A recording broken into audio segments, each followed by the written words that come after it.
ভগবান শ্রীরামের মর্ত্যলীলা সাঙ্গ করার সময় হয়ে এসেছে। বৈকুণ্ঠে ফিরে যাওয়ার জন্য প্রস্তুত হচ্ছেন তিনি। কিন্তু অযোধ্যায় এক অদ্ভুত সংকট দেখা দিল। মহাকাল বা যমরাজ স্বয়ং অযোধ্যার দ্বারে এসে দাঁড়িয়ে আছেন, কিন্তু ভেতরে প্রবেশ করার সাহস পাচ্ছেন না।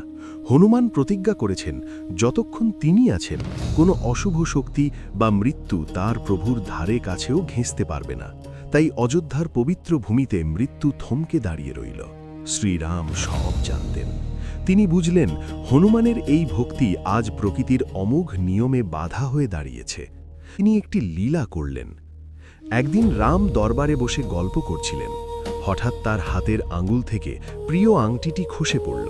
তার আগে তোমরা এই ভিডিওটাকে লাইক এবং কমেন্টে জয় শ্রীরাম লেখো, না তো তোমরা কোনোদিন প্রভুর শ্রীরামের আশীর্বাদ পাবে না। আংটিটি গড়িয়ে মেঝের একটি ছোট্ট ফাটল দিয়ে সোজা পাতালে চলে গেল। শ্রীরাম তখন হনুমানকে বললেন, হনুমান, আমার খুব প্রিয় ওই আংটিটি পড়ে গেল, তুমি কি একটু ওটা এনে দেবে? প্রভুর আদেশ। হনুমান মুহূর্তও দেরি করলেন না। যেহেতু ফাটলটি খুব সরু ছিল, তাই তিনি নিজেকে অত্যন্ত ছোট বা সূক্ষ্ম আকারে পরিণত করলেন এবং সেই ফাটল দিয়ে প্রবেশ করলেন। চলতে চলতে তিনি পৌঁছে গেলেন সোজা নাগলোকে। নাগলোকে পৌঁছে হনুমান দেখলেন এক বিশাল মায়াবী জগৎ। সেখানে তার দেখা হল সর্পরাজ বাসুকীর সঙ্গে। হনুমান বিনীতভাবে বাসুকীকে বললেন, আমি আমার প্রভু শ্রীরামের একটি আংটি খুঁজতে এসেছি, যা এইমাত্র এখানে পড়েছে। আপনি কি আমাকে সাহায্য করবেন?